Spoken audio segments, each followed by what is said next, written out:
المشهد تيفي، عينكم على المشهد بكل وضوح. أهلا بكم في هذا الموجز الإخباري.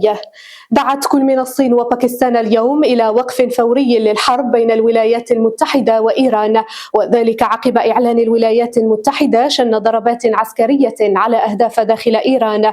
ودعا المتحدث باسم وزارة الخارجية الصينية جميع الأطراف المعنية إلى وقف فوري لإطلاق النار وإنهاء الأعمال العدائية والعودة إلى مسار الحوار والدبلوماسية، بما يسهم في تهدئة التوترات والحفاظ على الأمن والاستقرار في المنطقة. كما شدد على ضرورة تجنب أي تصعيد عسكري جديد قد يؤدي إلى توسيع دائرة النزاع، مؤكدا أن الحلول السلمية والحوار السياسي يبقى السبيل الأمثل لمعالجة الأزمات الدولية.